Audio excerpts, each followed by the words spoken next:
High, welcome back to my blog. আজ আমাদের সুন্দরবনের দ্বিতীয় দিন। আজ আমরা যাচ্ছি জঙ্গল সাফারিতে। তাহলে চলো ব্লগটা এখান থেকে শুরু করি।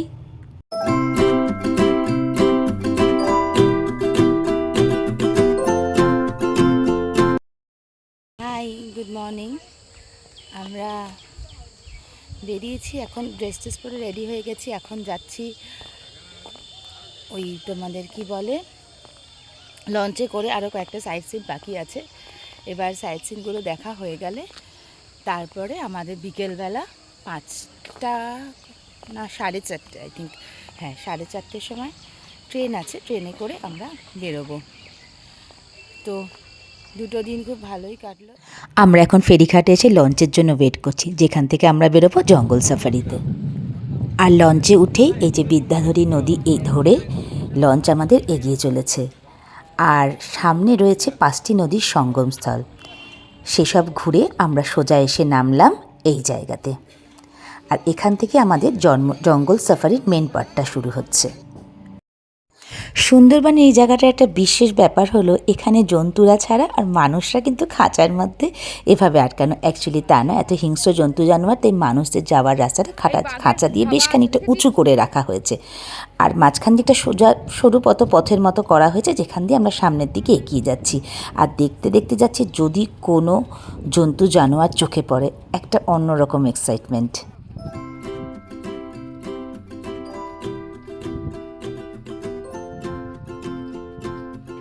আর এই যে কাকুকে দেখছেন, ইনি ছিলেন আমাদের গাইড। ইনি আসলে ম্যাপ ধরে বুঝিয়ে দিচ্ছেন সুন্দরবনের কোন কোন জায়গা দিয়ে এখন আমরা যাব এবং আমাদের সামনের গন্তব্যটা কি। চলুন তাহলে ওনার মুখ থেকেই শুনে নিই। লোকজন বাস করছে, জঙ্গল কেটে বসতি গেছে। বাদ বাকি যে 48টা আইল্যান্ড আছে, এই যে এরিয়াগুলো হচ্ছে 48টা আইল্যান্ডের এরিয়া, গ্রিন জোনটা। গাইড কাকুর মুখ থেকে পুরো ব্যাপারটা শুনে নিয়ে এবার কিন্তু জঙ্গল সাফারির মজাটা একটু অন্যরকম, কারণ আমরা পুরো ব্যাপারটা বুঝতে পারছি, আমরা ঠিক কোথা দিয়ে যাচ্ছি, এখানে কি ধরনের জন্তু আমরা দেখতে পারি। তাছাড়াও এখানকার নানা রকম ভৌগোলিক এবং ঐতিহাসিক গুরুত্বের কথাও কিন্তু কাকু আমাদের খুব ভালো করে বুঝিয়েছেন।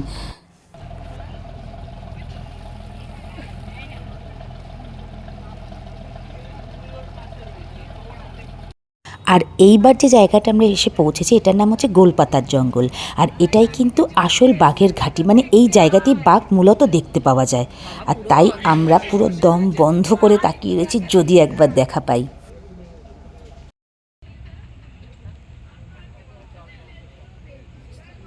এই যে জায়গাটা দেখছো, এই জায়গাটাকে বলা হয় খাড়ি।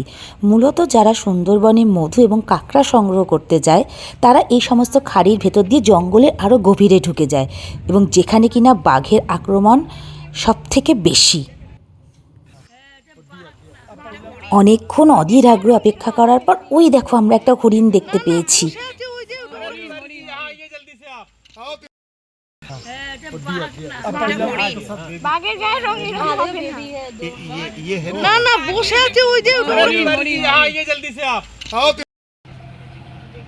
আর এই জায়গাগুলোতেও কিন্তু মূলত কুমির এবং বাঘ দুটোই দেখা যায়।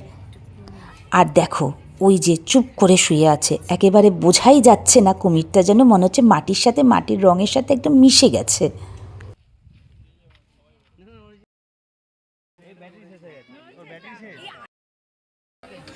এতক্ষণ জলে জলে ঘুরে আমাদের লঞ্চ এবার এসে দাঁড়ালো একটা ঘাটে। সেখানে একটা ছোটোখাটো বাজারের মতো ছিল। আর এই যে এখানে নেমে আমার ছেলের চোখে পড়েছে এই বেড়ালছানা। বাঘ দেখতে পাইনি তো কী হয়েছে, বাঘের বাসির সঙ্গে তো দেখা হয়েছে, এটাই যথেষ্ট। আর আমিও এটা ওটা ঘুরিয়ে ফিরিয়ে দেখতে দেখতে হঠাৎ এটা চোখে পড়ল, ভারী মিষ্টি। আসল কথা হলো, আমাদের এই জায়গায় নামার একটা উদ্দেশ্য ছিল। আশিস দাস নামে এক ভদ্রলোক আছেন, যিনি বাঘের আক্রমণ থেকে বেঁচে ফিরেছেন। তার মুখ থেকেই শুনবো আমরা তার কথা। চলো তাহলে শুনি, কি ভয়ঙ্কর সেই আক্রমণ। বেলা যখন ডুবতে যাবে তখন কি করেছি, সাইডে একটা সরু খাল ছিল, ধবনির খাল, ওই খালে ঢুকে দিয়েছি। দুপারে গাছ থাকে, সরু খালের ভিতরে কি হয়, আমাদের নৌকাতে ঝড় বাতাস লাগে না, ওই খালে ঢুকে অ্যাঙ্কার করে দিয়েছি। আর আমি গায়ে জ্বর, আমি সঙ্গে সঙ্গে ঘুমিয়ে পড়েছি কাঁথা গায়ে দিয়ে। আর ওরা 4 জন বসে আছে, আমি শুয়ে নৌকা মতন ঘুমিয়ে গেছি। যেই ঘুমিয়ে গেছে, কাঁথা ছড়িয়ে দেখছি বাঘ দাঁড়িয়ে আছে, বাঘ নিচে শুয়ে আছে। ধরে ফেলেছি বাঘকে পাঁজা করে, বলেছি মা গো বাঁচাও। মাথাটা ফেটে গেছে, আমি সহজে যেহেতু একটা ফুল, আমার বাঘের নাম আছে শুনেছেন, ওখানে দেখেছেন কেউ কি? যাই হোক, এই আমার বাড়ির আশিস নাম? দাসের না। মুখে বাঘের আক্রমণের কথা শুনে এবং তার বেঁচে ফেরার কথা শুনে আমরা উঠে পড়লাম লঞ্চে, আর সেখানে শুরু হয়েছে বাউল গান।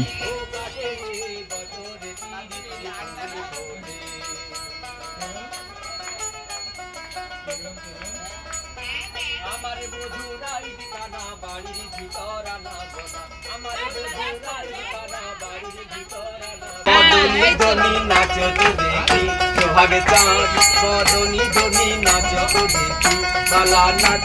বাউল গান শুনতে শুনতে আমাদের লঞ্চ এগিয়ে চলল লোকনাথ বাবার মন্দিরের দিকে। আর তার মাঝে লঞ্চে সেরে নিলাম আজকের দুপুরের লাঞ্চ।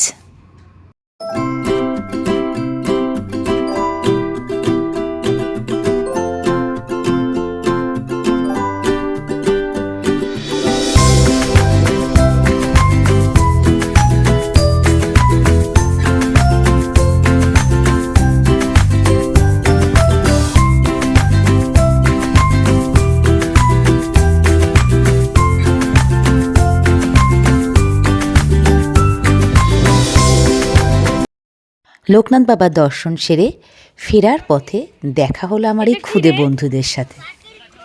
পাখির কই পাখি কই দেখি? পাখি নেই? এটাতে পাখি রাখবি? তোর নাম কি?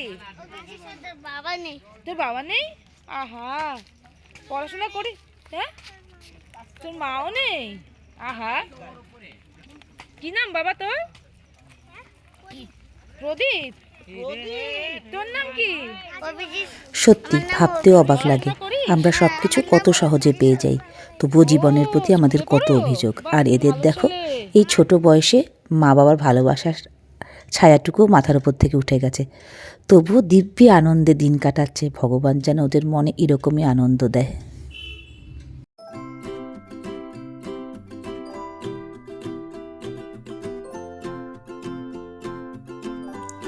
এই ছিল আমাদের সুন্দরবনের জার্নি। প্রকৃতির নীরবতা, জঙ্গলের ডাক আর এই কয়েকটা দিনের শান্তি সব কিছু মনে রেখে আজ আমরা ফিরছি। বিকেলে ট্রেনে উঠে আবার নিজের শহরের পথে। সুন্দরবন থেকে অনেক অনেক স্মৃতি নিয়ে বিদায় নিচ্ছি। আবার নতুন কোনো গল্প নিয়ে খুব শিগগিরই ফিরে আসবো। ততক্ষণ ভালো থেকো। আর হ্যাঁ, আমার গল্পগুলো ভালো লাগলে বা আমার ব্লগগুলো ভালো লাগলে অবশ্যই সাবস্ক্রাইব করে দিও। টাটা।